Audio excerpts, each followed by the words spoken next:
Hello guys, good morning. आज का हमारा टॉपिक है प्रॉपर्टीज़ ऑफ मटेरियल।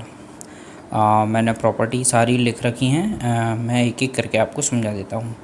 तो चलिए स्टार्ट करते हैं। आज का टॉपिक है प्रॉपर्टीज़ ऑफ मटेरियल। वैसे देखा जाए तो बहुत सारी प्रॉपर्टीज़ होती हैं मटेरियल्स की, जैसे कि physical property, chemical property, magnetic property और मैकेनिकल प्रॉपर्टी। लेकिन बेसिक मैकेनिकल इंजीनियरिंग के एस्पेक्ट से हमें सिर्फ मैकेनिकल प्रॉपर्टीज़ के बारे में ही पढ़ना है सिलेबस में। तो स्टार्ट करते हैं मैकेनिकल प्रॉपर्टीज़। तो प्रॉपर्टीज़ ऑफ मटेरियल्स, और स्पेसिफिकली हम यहाँ पे बीएमई में कह सकते हैं मैकेनिकल प्रॉपर्टीज़ ऑफ मटेरियल। ठीक, तो एक इंजीनियर को किसी भी प्रोडक्ट को डिज़ाइन करने से पहले उसको मटेरियल्स की अलग अलग प्रॉपर्टीज़ के बारे में नॉलेज होना बहुत ज़रूरी है। कौन सी प्रॉपर्टी कौन से मटेरियल के लिए सूटेबल है। मतलब यदि कोई डिज़ाइन कर रहे हैं तो उस डिज़ाइन के लिए कौन सा मटेरियल सूटेबल है, और मटेरियल की कौन कौन सी प्रॉपर्टीज़ हैं जो उस डिज़ाइन को इफ़ेक्ट कर सकती हैं।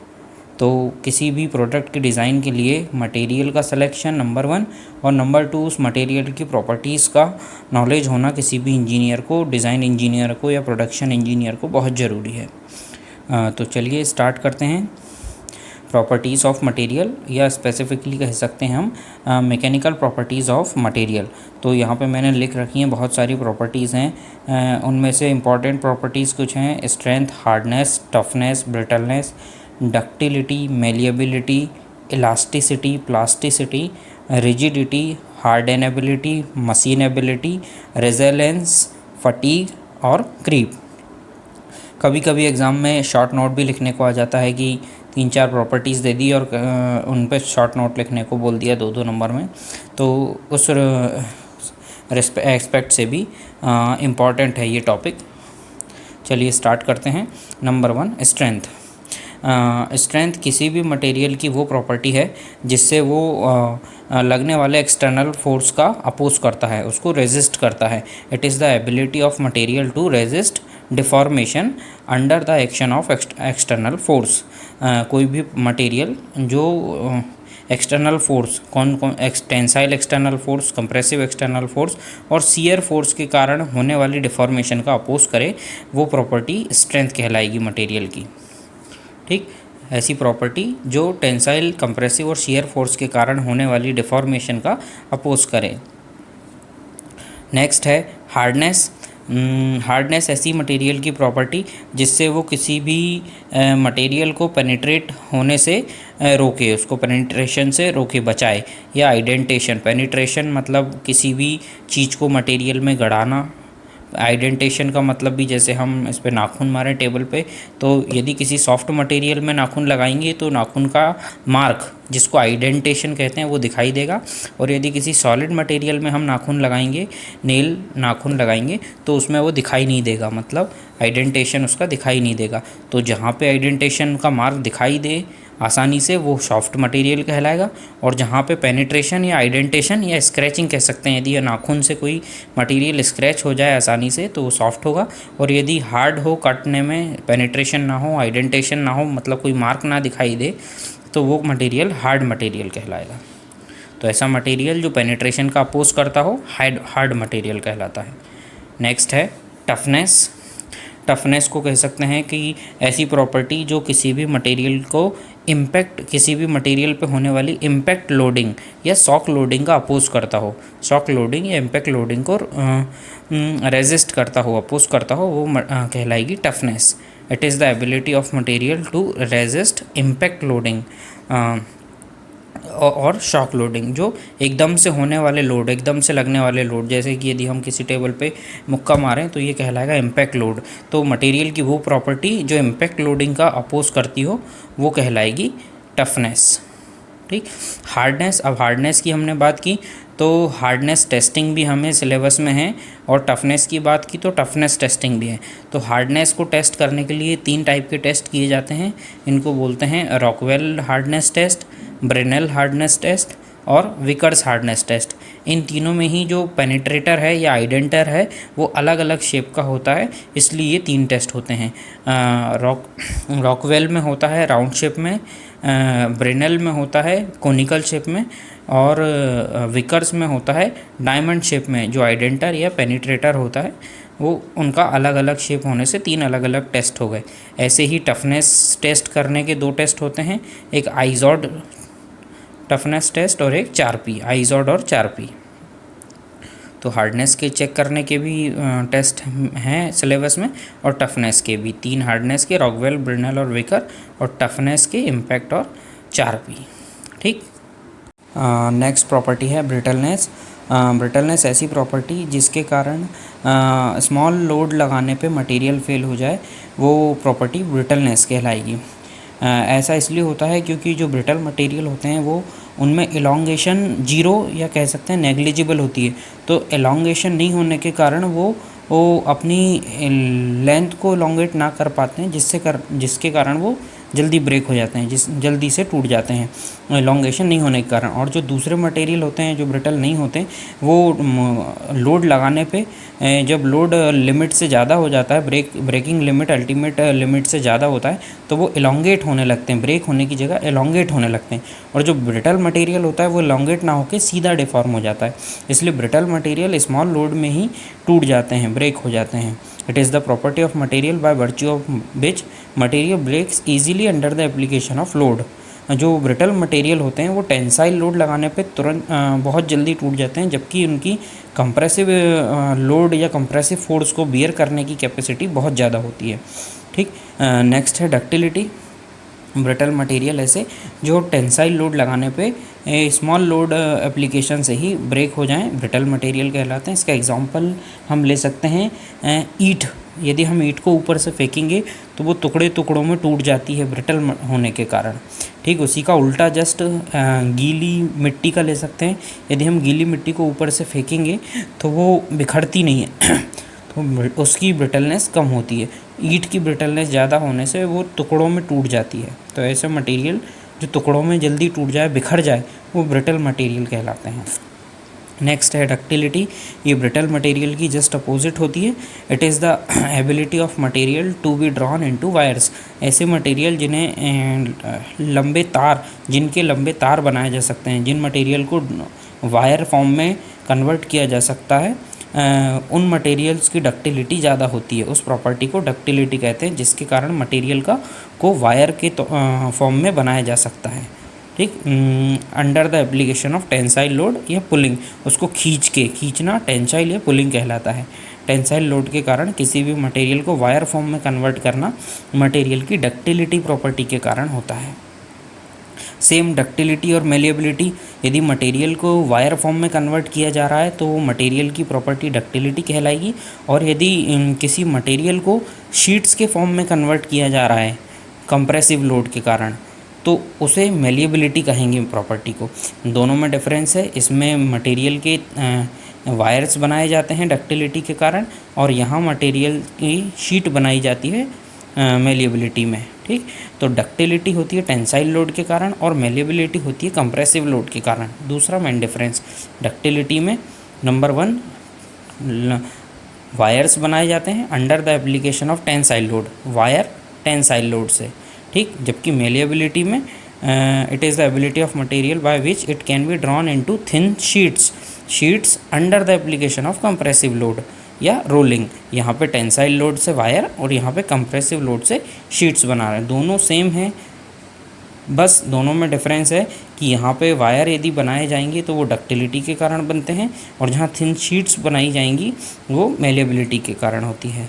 ठीक। ऐसा मटेरियल जो फ्लैट किया जा सके, जिसको फ्लैट की शीट्स के फॉर्म में कन्वर्ट किया जा सके, वो प्रॉपर्टी जो होगी मेलिएबिलिटी कहलाएगी। Elasticity. Elasticity, it is the ability of material to regain its original shape after removal of load.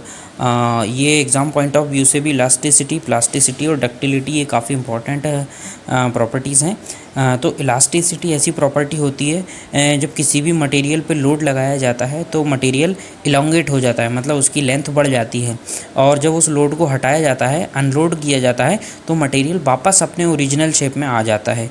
जिसका एग्जांपल एक हम ले सकते हैं, जैसे हेयर बैंड रबर होता है, उसको यदि हम खींचें तो उसकी लेंथ बढ़ जाती है और उसकी लोड हटाने पे रिमूवल ऑफ लोड वो रबर अपने वापस शेप में आ जाती है, तो वो इलास्टिक मटेरियल है। यदि ऐसा मटेरियल जो अपने शेप में वापस आ जाए 100%, उसको 100% इलास्टिक मटेरियल कहा जाएगा। और यदि कहीं थोड़ी बहुत डिफॉर्मेशन रह जाती है तो उसको पार्शली इलास्टिक मटेरियल कहते हैं। ठीक, तो it is the ability of material to regain its original shape. यदि हम लोड लगाएं, लोड हटाने पे अपने वापस शेप में आ जाए तो इलास्टिक मटेरियल कहलाएगा। और the degree of elasticity is called modulus of elasticity, इसको ई से डिनोट करते हैं। और डिग्री ऑफ इलास्टिसिटी का मतलब, यदि हमने किसी मटेरियल को पे लोड लगाया तो वो उसकी कुछ इलॉन्गेशन हो जाती है, लंबाई बढ़ जाती है। यदि हम उसको लोड हटाएं तो कुछ ना कुछ यदि उसमें डिफॉर्मेशन रह जाती है, वो 100% अपना ओरिजिनल शेप रीगेन नहीं कर पाता है, तो उसको कहते हैं डिग्री ऑफ इलास्टिसिटी। कितना उसमें डिफॉर्मेशन रह गया, अपने ओरिजिनल शेप में नहीं आ पाया, कितना % वो अपने ओरिजिनल शेप में नहीं आ पाया, उसे कहते हैं डिग्री ऑफ इलास्टिसिटी। कितनी उसमें डिफॉर्मेशन हो गई, पहले क्या था अब क्या चेंजेस आ गए, तो जो चेंजेस आए हैं वो होते हैं डिग्री ऑफ इलास्टिसिटी, उसको कहते हैं मॉड्यूलस ऑफ इलास्टिसिटी। ई से डिनोट करते हैं इसको यंग्स मॉडुलस भी कहते हैं।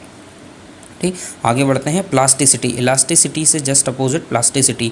जहाँ इलास्टिसिटी में मटेरियल अपना ओरिजिनल शेप रिगेन कर लेता है, वहीं यदि प्लास्टिसिटी की बात करें तो लोड लगाने पे मटेरियल जो है वो 100% डिफॉर्म हो जाता है, परमानेंट डिफॉर्मेशन जिसमें आ जाती है। It is the property of material by virtue of which material undergoes permanent deformation. मतलब जो ऐसा मटेरियल जो लोड लगाने पे परमानेंट डिफॉर्मेशन को अटेन कर ले, वो प्लास्टिक मटेरियल कहलाता है। जिसको वापस अपने ओरिजिनल शेप में ना लाया जा सके, प्लास्टिक मटेरियल कहलाएगा। नेक्स्ट है रिजिडिटी। अब रिजिडिटी और स्ट्रेंथ एक मैनर में बिल्कुल सेम है। जहाँ पे स्ट्रेंथ में जो फेल्यूर होता है वो टेंसाइल, कंप्रेसिव और शियर लोड के कारण होता है, जबकि रिजिडिटी में जो फेल्यूर होता है मटेरियल का वो बेंडिंग के कारण होता है। तो जहाँ बात होगी टेंसाइल फेल्यूर, कंप्रेसिव फेल्यूर और शियर फोर्स के कारण फेल्यूर की, वहाँ बात होगी प्रॉपर्टी में स्ट्रेंथ की। और जहाँ पे फेल्यूर बेंडिंग के कारण होगा वहाँ पे मटेरियल की प्रॉपर्टी रिजिडिटी की बात होगी। तो डेफिनेशन बिल्कुल सेम है दोनों की। It is the ability of material to resist deformation under the action of external load, या हम कह सकते हैं बेंडिंग, एक्सटर्नल लोड की जगह bending, under the action of bending. ठीक, ये मटेरियल की स्टिफनेस को शो करती है, इसलिए रिजिडिटी को स्टिफनेस भी कहते हैं। नेक्स्ट है hardenability. It may be defined as the degree of hardness a material can acquire while undergoing various heat treatment process. मतलब जब किसी मटेरियल को हीट ट्रीटमेंट मतलब गर्म किया जाता है तो उसकी जो मैक्सिमम लिमिट हार्डनेस अटेन करने की, मतलब कितना वो हार्ड हो सकता है, हर एक मटेरियल की लिमिट होती है हार्ड होने की। तो मटेरियल की मैक्सिमम जो लिमिट है वो हार्ड होने की, वो कहलाएगी हार्डनेबिलिटी। अलग अलग मटेरियल की अलग अलग होती है हार्डनेबिलिटी। तो ऐसा मटेरियल जिसको हीट ट्रीटमेंट प्रोसेस के से गुजारा जाए तो जो वो कितना मैक्सिमम हार्ड हो सकता है वो उसकी हार्डनेबिलिटी कहलाएगी। To may be defined as the degree of hardness a material can acquire while undergoing various heat treatment process. अगली प्रॉपर्टी है मशीनेबिलिटी। मशीनेबिलिटी ऐसी प्रॉपर्टी जिसके कारण मटेरियल वेरियस मशीनिंग ऑपरेशंस को आसानी से होने दे अपने ऊपर। मतलब it refers to ease with which a material can be handle during various machining process. मतलब अलग अलग जो मशीनिंग प्रोसेस में मटेरियल यदि आसानी से हैंडल किया जा सकता है तो मशीनेबिलिटी उस मटेरियल की ज़्यादा कहलाएगी, यदि उस मटेरियल पे आसानी से काम किया जा सकता है। फॉर एग्ज़ाम्पल, यदि हमें उसकी फेसिंग करनी है तो उसको जो मटेरियल है वो आसानी से उस पेरेंट मटेरियल से निकाला जा सके। जो एक्स्ट्रा मटेरियल है, एक्सेसिव मटेरियल पेरेंट मटेरियल से यदि आसानी से निकाला जा रहा है तो जो मटेरियल है उसकी मशीनेबिलिटी हाई है। It refers to the ease with which a material can be handled during various machining process. Machinability. Next है resilience. It is the ability of material to store energy. Resilience ऐसी material की property है जिसमें जो material होता है वो energy store कर सकता है और अनलोडिंग करने पे उस एनर्जी को वापस रिस्टोर भी किया जा सकता है या रिकवर भी किया जा सकता है।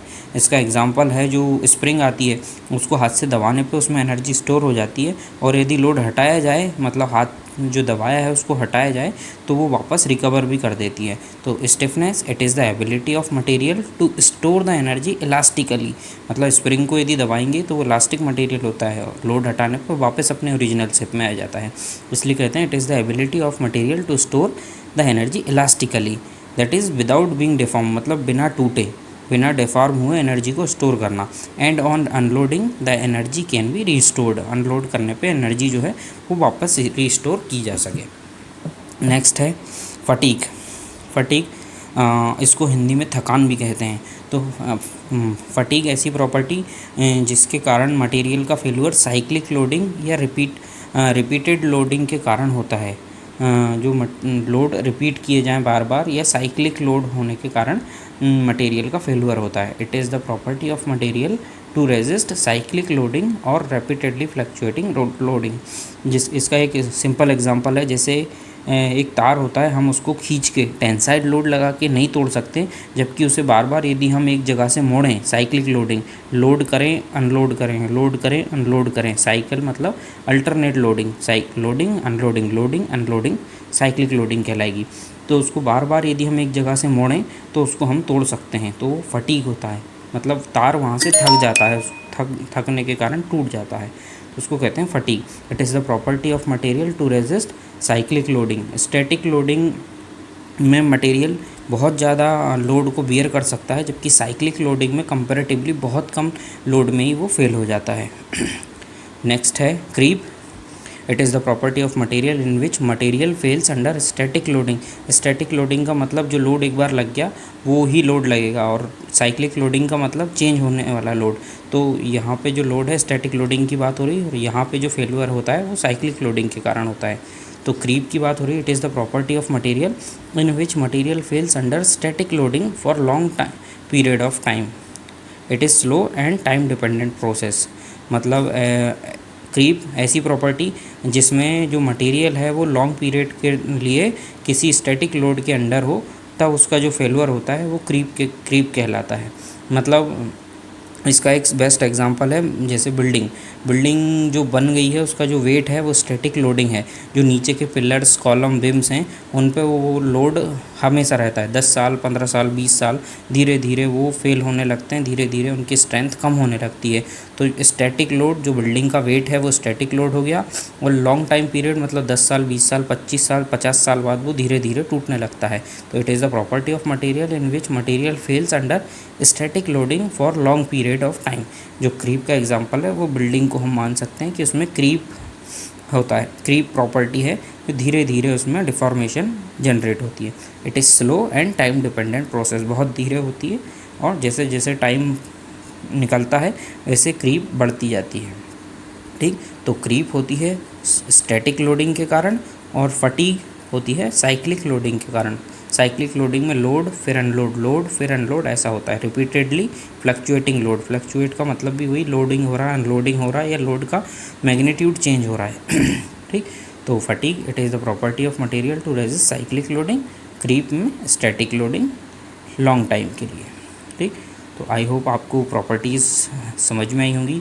यदि कोई डाउट है तो कमेंट बॉक्स में कमेंट करके बताएं। ठीक, यदि आपको चैनल हेल्पफुल लग रहा है तो सब्सक्राइब करें, लाइक करें और शेयर करें, अपने फ्रेंड्स के साथ भी इसको शेयर करें। Thank you.